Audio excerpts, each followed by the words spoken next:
Good afternoon, everyone. I'm Tom Cherryholmes with Errata Online and the FujiNet project, and I wanted to show you the results of our latest test. Like all of our tests, these are individual sets of functionality intended to flesh out what a particular feature inside FujiNet might look like. In this case, this is demonstrating a fetching of a file over HTTP using the end device on the Atari.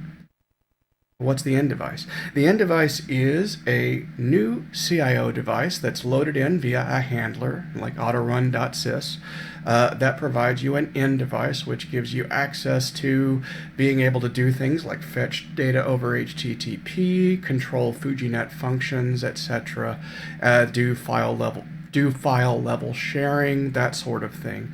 And it's all implemented as a brand new CIO device.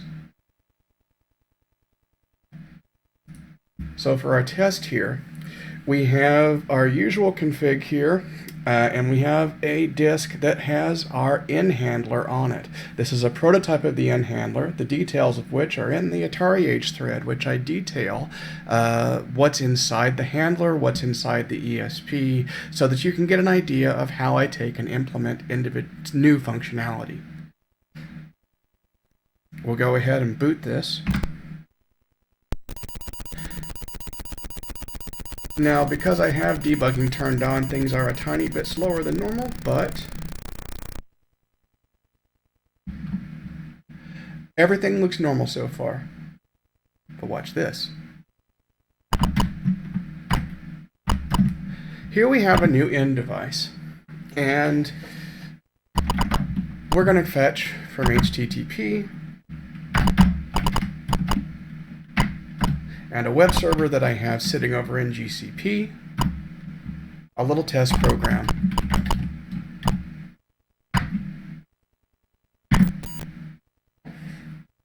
So there you go. That was actually fetched over from an HTTP server. It was not a TNFS mounted beforehand. It's not on a disk image.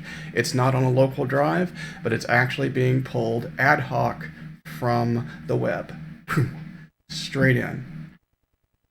Now, a bit about this particular implementation. Right now, it's very simple.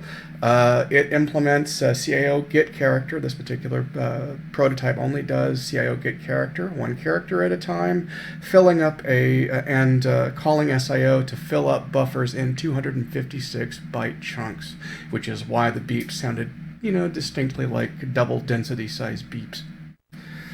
So we'll take and do one more.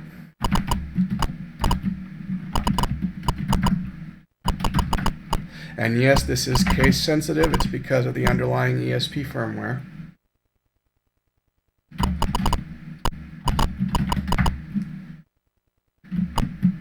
Now, the astute viewers among you may notice that that particular file name is longer than 8 characters long. And in fact, the whole thing is actually quite long. The 8x3 character limit, for some as you know, is only imposed by the underlying disk operating system, the FMS, for files loaded off of disk. Since this is not even coming off of that, but is rather being pulled from our own handler, there is no such limitation. So we'll go ahead.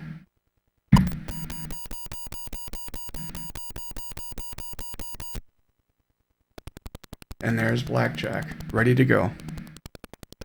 So I hope this kind of gives a good indication of more or less what to expect, what type of functionality you could actually expect from something like this.